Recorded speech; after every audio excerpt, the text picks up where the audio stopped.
اس 190 mega corruption scandal کے حوالے سے بری و ذمہ کسی کو قرار نہیں دے رہے. یہ ایک ایسا سکینڈل ہے میگا کرپشن کا کہ تاریخ میں اتنی بڑی رقم کی خرد برد سرکاری لیول پہ اور وہ فرد واحد کے فیصلے پہ کہ کابینہ میں بھی وہ لفافہ نہ کھولا جائے، اس سے پہلے کبھی اتنا بڑا سکینڈل دیکھنے میں نہیں آیا.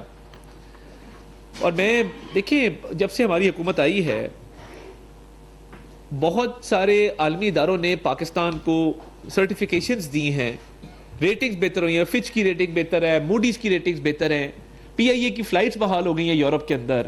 کل ورلڈ اکنامک فورم کی ایک رپورٹ آئی ہے جس میں پاکستان کی اکانومی کے حوالے سے پازیٹیو انڈیکیٹرز جو ہیں وہ انہوں نے دیے ہیں. اور میں سمجھتا ہوں کہ جہاں یہ پازیٹیو انڈیکیٹرز دیے جا رہے ہیں اکانومی کے حوالے سے، وہاں اکانومی کی امپروومنٹ اگر آپ دیکھیں تو اس کے اندر آپ کو نظر آئے گا کہ انٹرسٹ ریٹ کا کم ہونا، 22% سے 13% کے اوپر آ جانا، مزید نیچے جا رہا ہے.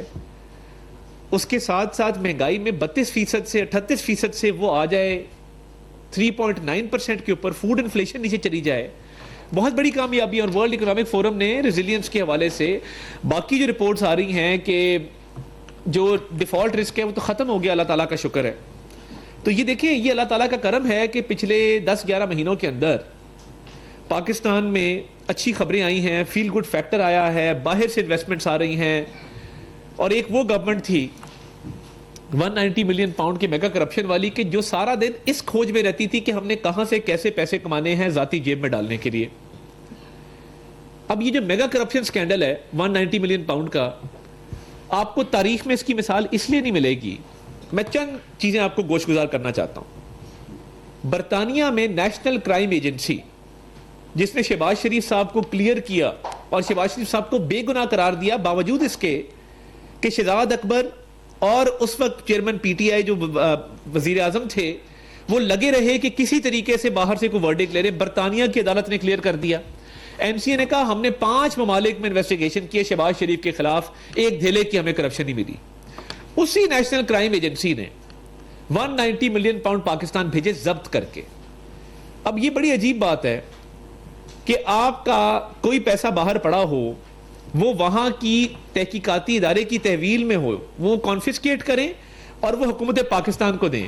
بھائی اگر وہ پیسہ ضبط شدہ یا کانفسکیٹڈ نہیں تھا تو پھر نیشنل کرائم، میرا پہلا سوال یہ ہے کہ وہ نیشنل کرائم ایجنسی نے وہ پیسہ حکومت پاکستان کو کیوں دیا؟ اگر تو وہ کرائم کی پروسیڈز نہیں تھیں، وہ کانفسکیٹڈ نہیں تھا، وہ ضبط شدہ نہیں تھا، وہ حکومت پاکستان کی ملکیت نہیں تھی وہ پیسہ. پہلا سوال ہے. اور میں پوری پی ٹی آئی کو چیلنج کرتا ہوں، ان کے تمام لیگلز کو، بڑا احترام ہے علی ظفر صاحب کا، سلمان اکرم راجہ صاحب کا، مجھے اس ایک پوائنٹ پہ کلیئرٹی دے دیں کہ اگر یہ پیسہ حکومت پاکستان کی ملکیت نہیں تھی تو پھر نیشنل کرائم ایجنسی نے وہ پرائیویٹ شخص کی ملکیت میں کیوں نہیں رہنے دیا، اس کے اکاؤنٹ میں کیوں نہیں رہنے دیا، اور کیا ضرورت پیش آئی کہ وہ پورا پیسہ اٹھا کے حکومت پاکستان کو دے دیا. حکومت پاکستان کو اس لیے دیا کہ وہ پیسہ حکومت پاکستان کی عوام کی امانت تھی.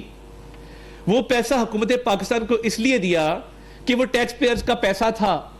وہ برطانیہ کی نیشنل کرائم ایجنسی نے حکومت پاکستان کو پیسہ اس لیے دیا 190 ملین پاؤنڈ کا کیونکہ وہ صحت پہ، تعلیم پہ، انفراسٹرکچر پہ، پاکستان کی ڈیولپمنٹ پہ لگنا تھا. ہوا کیا؟ اب اس پہ سوال ہے میرا پی ٹی آئی سے، پوری پی ٹی آئی کو چیلنج ہے، ان کے بڑے سے بڑے وکیل کو چیلنج ہے کہ آئیں اور مجھے بتائیے کہ اگر یہ حکومت پاکستان اور پاکستان کی عوام کا اور سرکاری خزانے میں جانے والا پیسہ نہیں تھا تو پھر برطانیہ نے حکومت پاکستان کے حوالے کیوں کیا؟ اب اگلی سٹیج آ جائیں. جیسے ہی یہ پیسہ حکومت پاکستان کے پاس آیا کہ یہ نیشنل کرائم ایجنسی نے کہا جی یہ پاکستانی عوام کا پیسہ ہے، پاکستان کی حکومت کا پیسہ ہے، یہ آپ رکھ لیں اور پاکستان کے سرکاری خزانے میں جمع کرا دیں، وہاں سٹوری شروع ہوتی ہے ملی بھگت کی، کرپشن کی. وہاں پہ چیئرمین پی ٹی آئی، بانی چیئرمین پی ٹی آئی، ان کی اہلیہ بشرا بی بی، فرا گوگی اور یہ 4-5 لوگ جو آلریڈی پرائیویٹ پارٹیوں سے ایکسٹورشن منی کلیکٹ کر رہے تھے اور پیسے لے رہے تھے مختلف پروجیکٹس کے. کے پی میں ایک لا لایا گیا کہ آپ ہاؤسنگ سوسائٹی بغیر 1 انچ زمین کے اس کی اپروول لے سکیں گے، کہ آپ ان اینٹیسپیشن پہلے ہی ہاؤسنگ سوسائٹی کی زمین نہیں ہے مگر آپ اس کی اپروول لے لیں گے. ایک لا لایا گیا. پھر 5 کیرٹ کی انگوٹھی مانگی گئی ڈائمنڈ کی, کئی زیورات, ہیرے جواہرات وہ مانگے گئے انہی بزنس ٹائکون سے. پھر لاہور زمان پارک میں گھر بنتا ہے, پرانا ان کا جو آبائی گھر تھا, حفیظ اللہ صاحب کو کہا جاتا ہے کہ آپ مہربانی السلام علیکم آپ یہاں سے نکل جائیے. حفیظ اللہ نیازی صاحب وہاں رہتے تھے اپنی اہلیہ بچوں سمیت, ان کو وہاں سے بے دخل کر کے, وہ ان کا ذاتی معاملہ ہے, میں اس پہ کامنٹ نہیں کرنا چاہتا, مگر نیا گھر کنسٹرکٹ کیا گیا, کروڑوں روپے کا نیا گھر بنتا ہے زمان پارک میں. اس کے پیسے آئے کہاں سے؟ آپ تو کہتے ہیں میرا سورس آف انکم نہیں. واحد لیڈر ہے پاکستان کی ہسٹری میں جو کہتا ہے میرا سورس آف انکم نہیں ہے. مجھے آج بھی دوسرا چیلنج, پہلا چیلنج میں نے آپ کو کر دیا کہ اگر یہ پاکستان کی عوام کا پیسہ نہیں تھا تو پھر این سی اے نے حکومت پاکستان کے حوالے کیوں کیا. دوسرا چیلنج, عمران احمد خان نیازی کا مجھے سورس آف انکم بتا دیں کہ ان کو وہ کہاں سے کھاتے پیتے ہیں, کہاں سے آمدن آتی ہے, کتنی آتی ہے, اور یہ لاہور کا 25 کروڑ کا گھر کیسے بنا ہے, زمان پارک کا نیا گھر بنا ہے. آپ نہر پہ جائیں گے, کراس کریں گے, آپ کو نظر آئے گا بالکل نئی نویلی کنسٹرکشن ہے, state of the art structure ہے, فرنیچر ہے, فٹنگز ہیں, سب کچھ ہے. یہ 25 کروڑ روپیہ جو گھر کی کنسٹرکشن پہ لگا, یہ اسی پراپرٹی ٹائکون سے آیا, اور یہ 190 ملین پاؤنڈ کے عوض آیا. یہ سب سے بڑی رشوت ہے. اچھا یہ سٹوری اب شروع ہوتی ہے, یہ بیٹھتے ہیں, یہ کہتے ہیں کہ گھر کا پیسہ چاہیے, ہم نے نیا گھر بنانا ہے 25 کروڑ کا, ہمیں 5-5 کیرٹ کی انگوٹھیاں چاہیے, ہمیں رشوت کا پیسہ چاہیے جو ہم نے گزر بسر بھی کرنا ہے, اور ہم نے آگے مزید اپنے بزنس کاروبار زمینیں بڑھانی ہیں. فرا گوگی کہتی ہے مجھے 200 کنال لے دیں ادھر بنی گالا کے ساتھ. بشرا بی بی کہتی ہے مجھے نیا گھر چاہیے, مجھے انگوٹھیاں چاہیے, مجھے ہیرے جواہرات چاہیے. اب یہ ساری ڈیل بزنس ٹائکون سے ہو رہی ہے, یہ ساری چیز ہتھیائی جا رہی ہے. اچھا اب یہ کسی ماڑے سے وکیل سے مشورہ کیا ہوگا, کمزور ہوگا لیگلی, اس نے کہا ٹرسٹ بنا لو, نیک نامی ایک ٹرسٹ بناؤ, یونیورسٹی اسٹیبلش کر دیتے ہیں اور مذہب کا نام لیتے ہیں, القادر یونیورسٹی بناؤ. خواب آیا ہے کہ یہ صحابہ کے مقام پہ ہوگی, یہ جیلم میں ہوگی, اس کا نام القادر ہوگا, اور زلفی بخاری پہلے ٹرسٹی تھے, پھر یہ میاں بیوی ٹرسٹی بن جاتے ہیں. بھائی اگر آپ نے ٹرسٹ بنانا تھا عیدی والے بناتے, چھیپا والے بناتے. ملک کے اندر فاطمید فاؤنڈیشن ہے, ملک کے اندر سندس فاؤنڈیشن ہے, صحافی اس کے بورڈ آف ممبرز کے اندر ہیں. آپ کوئی اچھا ٹرسٹ بنا لیتے, کسی پرائیویٹ ادارے کو کہتے یہ کیا ٹرسٹ ہوا, پیسہ بزنس ٹائکون کا ٹرسٹ میاں بیوی بنا رہے ہیں کہ جو انگوٹھیاں بھی لے رہے ہیں, گھر بھی لے رہے ہیں, پیسے بھی لے رہے ہیں, ہیرے جواہرات بھی لے رہے ہیں. شیم ٹرسٹ بنایا گیا, اسی پراپرٹی ٹائکون سے پیسے لے کے, زمین لے کے, فراڈ ٹرسٹ بنایا گیا. اب اس سارے کو کرنے کے لیے جب حکومت پاکستان کو پیسہ آ گیا این سی اے کا, اور اس کے حوالے کر دیا گیا کہ یہ عوام کا پیسہ ہے, انہوں نے کہا یہ پراپرٹی ٹائکون سے اتنا کچھ لینا ہے, اس سے پوچھو کہ وہ کیا چاہتا ہے. اس نے کہا کہ مجھے یہ پیسہ معاف کر دیں, میرا ایک جرمانہ پڑا ہے اربوں روپے کا سپریم کورٹ میں, آپ یہی پیسہ اٹھا کے وہاں دے دیں. سپریم کورٹ کا ایک آرڈر آتا ہے قاضی فائز عیسیٰ صاحب کا, وہ کہتے ہیں رابنگ پیٹر اینڈ پیئنگ پال. آپ نے ایک بندے سے ڈکیتی کی ہے, دوسرے کو آپ نے وہ پیسے دے دیے, عوام کو کچھ نہیں ملا. اب بند لفافہ آیا ہے کابینہ میں, کیبنٹ ممبر پوچھ رہے ہیں, میں یہ دوسری کابینہ تیسری کابینہ کا حصہ ہوں, میں ایک دفعہ صوبائی کابینہ میں رہا ہوں, 2 دفعہ فیڈرل کیبنٹ میں رہا ہوں, میں نے بند لفافہ آج تک نہیں دیکھا. کابینہ میں جو ایجنڈا آتا ہے بحث ہوتی ہے اس کے اوپر. شہزاد اکبر بند لفافہ لاتا ہے, بانی چیئرمین پی ٹی آئی کو دیتا ہے اور کہتا ہے جی یہ بند لفافہ اس کو منظور کریں. 2-3 کیبنٹ ممبرز نے پوچھا, مراد سعید جیسے لوگ پوچھ رہے ہیں کیا ہے اس کے اندر, انہوں نے کہا نہیں آپ کا کنسرن نہیں ہے, اس کو اپروو کریں. اب یہ دوسری سٹیج ہے کہ جو حکومت پاکستان کا پیسہ نیشنل کرائم ایجنسی نے پاکستان کو دیا, پاکستان کی عوام کے لیے دیا, آپ نے وہ ہتھیانا تھا تو آپ نے رشوت لی, گھر کی شکل میں, انگوٹھیوں کی شکل میں, القادر کی زمین کی شکل میں, وہ سارے پیسے آپ نے اکٹھے کر لیے, لاہور کا گھر بھی بنا لیا 25 کروڑ کا. رشوت تھی, سیدھا سادہ رشوت تھی. کے پی میں ان کو لاز بنا کے دیے اس پراپرٹی ٹائکون کو. تو آپ نے بند لفافہ لائے کیبنٹ میں اور کابینہ کو کہا کہ یہ نیشنل کرائم ایجنسی نے جو پیسہ دیا ہے یہ ہم ایک اور جرمانہ انہوں نے ادا کرنا ہے تو ہم یہ ادھر جمع کرا دیتے ہیں. تقریباً 80 سے 90 ارب روپے کا فائدہ دیا گیا ایک فرد واحد بانی چیئرمین پی ٹی آئی کے ایک فیصلے سے, اور اس 80-90 ارب کی فائدہ دینے کے عوض اربوں روپے کمائے بانی چیئرمین پی ٹی آئی, ان کی بیوی اور فرا گوگی نے. فرا گوگی کیوں پاکستانی آتی ہیں, پاکستانی شہری تھیں, وناٹو کا بھی پاسپورٹ لیا, بکس سے پہلے بھاگ گئی یہاں سے, ان کے ریڈ وارنٹ ہیں, کوشش کی جا رہی ان کو واپس لانے کی. مقصد کیا ہے کہ کابینہ کے بند لفافے کے بعد آپ نے وہ جرمانہ سیٹل کر دیا, میرا چیلنج ہے پی ٹی آئی کی لیگل ٹیم کو بھی کہ آپ جو بڑی بڑی باتیں اسمبلی میں کر رہے ہیں باہر نکل کے کر رہے ہیں, مجھے بتائیں نا کہ نیشنل کرائم ایجنسی نے یہ پیسہ پاکستانی حکومت کو کیوں دیا, کیونکہ یہ پاکستانی حکومت کا پیسہ تھا. اس پہ آپ مجھے کاؤنٹر آرگومنٹ دے دیں. بند لفافہ کابینہ میں کیوں آیا, کابینہ کو بتایا کیوں نہیں گیا کہ ہم کس چیز کی منظوری دے رہے ہیں, کیونکہ آپ کے دل میں چور تھا. آپ 80-90 ارب روپے کی ایک لائبلٹی آپ نے سیٹل کی.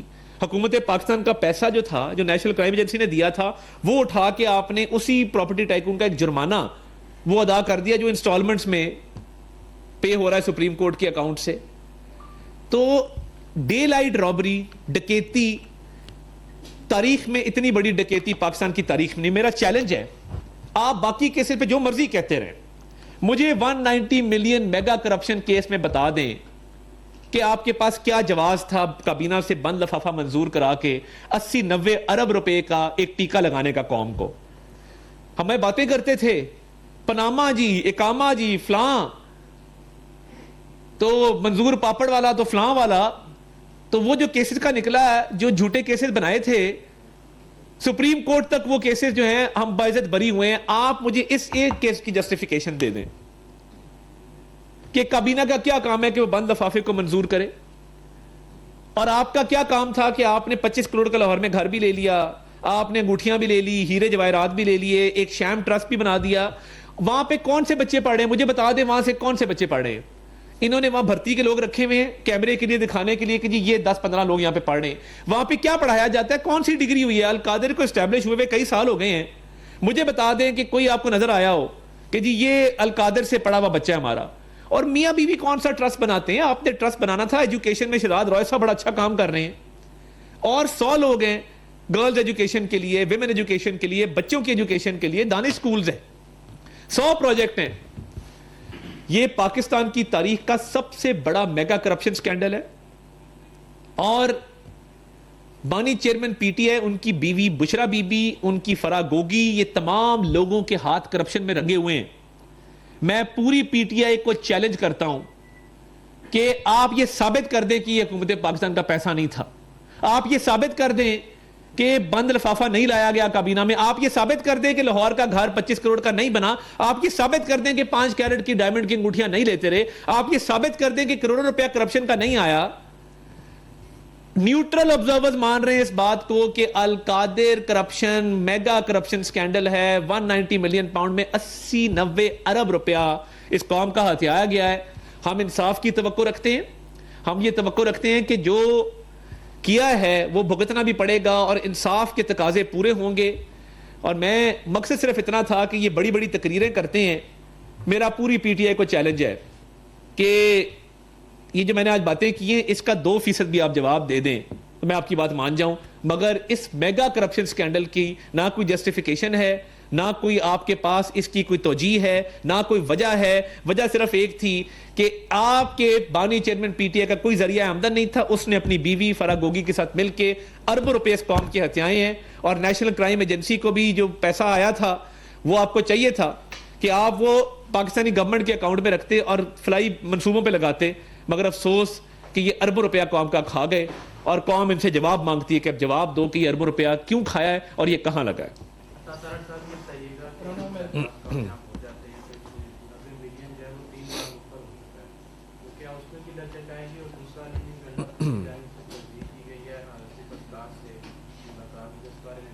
دیکھیے بات یہ ہے کہ میگا کرپشن سکینڈل کے اوپر تو دیکھیں نا کوئی نیگوسیشن تو نہیں ہو سکتی نا. کوئی بندہ قتل کر دے اور کہے کہ جی مجھے قتل معاف کر دو, میں تمہارے ساتھ نیگوشیٹ کر لیتا ہوں, تو یہ نہیں ہو سکتا. نیگوسیشن اچھے طریقے سے ہو رہی ہیں اور ہونی چاہیے اور آگے بڑھنی چاہیے. ہم بالکل چاہتے ہیں کہ یہ نیگوسیشنز آگے بڑھیں اور اچھے طریقے سے بڑھیں, مگر کرپشن پہ ڈیل یا نرو نہیں ہے. اور میں نے سنا ہے کہ بانی چیئرمین ڈیل کرنا چاہتے ہیں, ان کو پتا ہے کہ اس میں ان کے لیے مشکل ہوگا نکلنا, بیکاز کرپشن کی بھی ہے. وہ ڈیل کا کوئی نہ کوئی کر رہے ہوں گے. میں نے سنا ہے کہ وہ بات چیت کرتے ہیں, اپنے لوگوں کو کہتے ہیں کہ یار تھوڑا اوپر سے پریشر رکھو مگر اندر سے کوئی مجھے نکالو یہاں سے, میں نہیں بھگتنا چاہتا, یہ میرے سے غلطی ہو گئی. تو یہ چیزیں بھی سامنے ہیں. اور باقی جو علی امین گنڈا پور صاحب کی ملاقات ہے وہ ان کا اپنا معاملہ ہے, میں اس پہ کیا کامنٹ کر سکتا ہوں.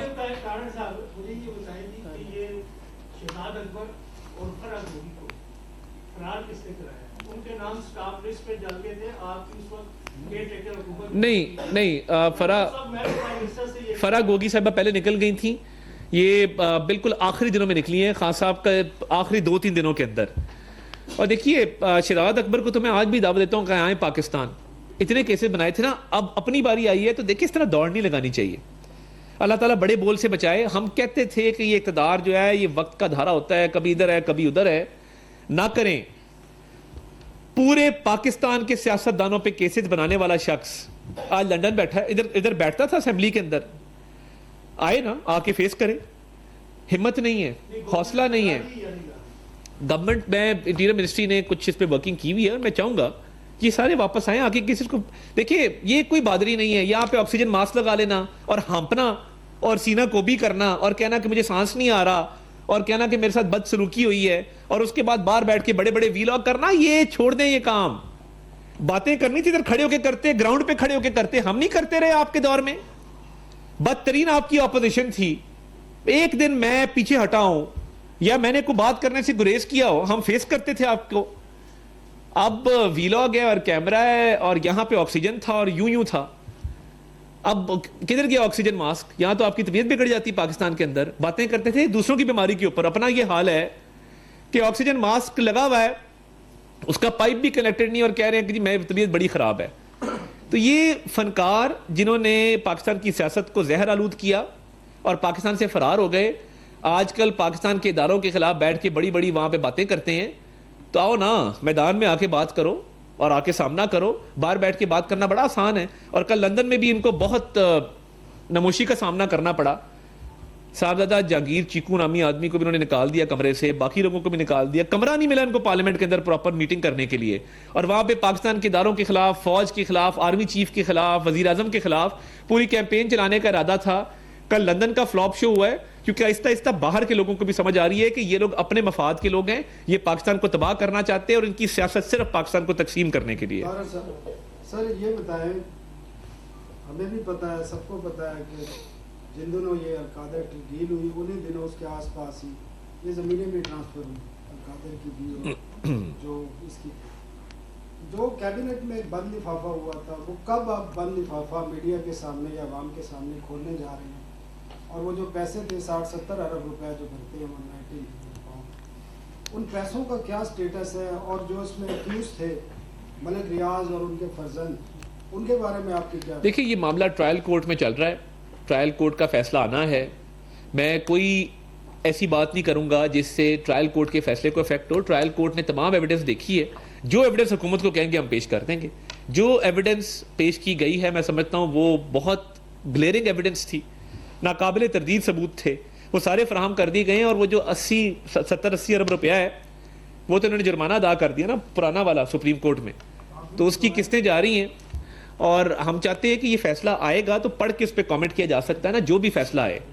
ابھی فی الحال اس کی اس پہ کامنٹ کرنا ایویڈنس کی سٹیج پہ, میں نے جو حقائق تھے آپ کے سامنے رکھے ہیں. باقی انشاءاللہ تعالی جو بھی فیصلہ آتا ہے اس کے بعد پھر مزید اس پہ بات ہوگی.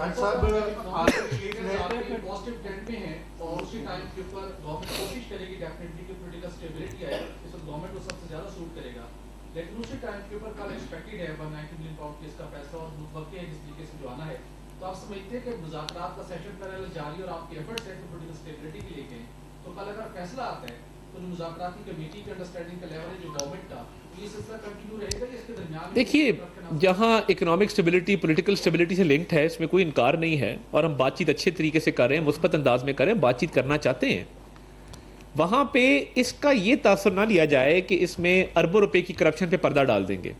یہ ہم ڈیل نہیں کر سکتے, نہ ہماری یہ استطاعت ہے, نہ یہ پوزیشن ہے, نہ ہم یہ کرنا چاہتے ہیں. یہ پاکستانی عوام کا اگر ہم 70-80 ارب روپے پہ کمپرومائز کر گئے تو پھر کس بات کی سیاست؟ پاکستان سب سے پہلے ہے. یہ جو ڈیل مانگنے کی کوشش ہے یہ بالکل مینڈیٹ نہیں ہے اور یہ نہ ہونا چاہیے. تو یہ کرپشن کیس کا جواب دینا ہوگا, اور جو کیا ہے اس کا حساب جو ہے وہ ہر حال میں ہوگا. تو ہمیں کہتے تھے رسیدہ کڈو, تو یہ تو 80 ارب روپے کی رسید نکل آئی ہے. بھائی کدھر ہے بتائیں نا, کہاں گیا ہے؟ تو اس کا مذاکرات سے کوئی تعلق نہیں کرپشن کے کیسز کا. صاحب وزیر اعظم جب بھی ٹویٹ کرتے ہیں یا وہ تقریر کرتے ہیں تو وہ یہ فرماتے ہیں کہ سپہ سالار اور وہ ایک پیج پہ ہے. تو سپہ سالار نے جو ملاقاتیں ابھی حالیہ تحریک انصاف کی لیڈرشپ سے کی ہیں, اس میں وزیر اعظم یا آپ کی کابینہ کو پہلے اعتماد میں لیا؟ دیکھیے میں سمجھتا ہوں کہ جو کاوش ہے اکنامک فرنٹ پہ بالکل اس میں میں سمجھتا ہوں کہ بڑا لائق تحسین ہے سپاہی سالار کا جو رول ہے، اور وزیر اعظم اس کو بالکل ہر دفعہ اکنالج کرتے ہیں. تو ایک ٹیم ورک ہے جس کے تحت پاکستان کی اکانومی ریوائیو ہوئی ہے، ڈیفالٹ سے بچیں. تو باقی میں اس پہ باقی پہ کوئی کامنٹ نہیں کرنا چاہتا. ڈائریکٹر صاحب یہ بتائیے گا کہ اس وقت ٹرمپ کے جو دعوت نامے مل رہے ہیں پوری دنیا میں، ان کا 20 جنوری کو اوتھ لینا چاہ رہے ہیں، تو کوئی آفیشیل ابھی تک تو جو بھنگڑے ڈال رہے تھے انہوں نے بھنگڑے بھی واپس کر دی، مٹھائی بھی واپس کر دی. بلاول صاحب سنا جا رہے ہیں، تو زلفی بخاری صاحب کو تو انویٹیشن ابھی تک نہیں ملا. تو میرا خیال ہے کہ انہوں نے بہت سوشل میڈیا پہ گند کیا اس کیمپین کے حوالے سے اور انٹرنیشنل پالیسیز کے حوالے سے، فارن پالیسی کے حوالے سے. تو میرا خیال ہے ان کو مایوسی ہوئی ہے خاصی حد تک. بہت شکریہ جی، تھینک یو.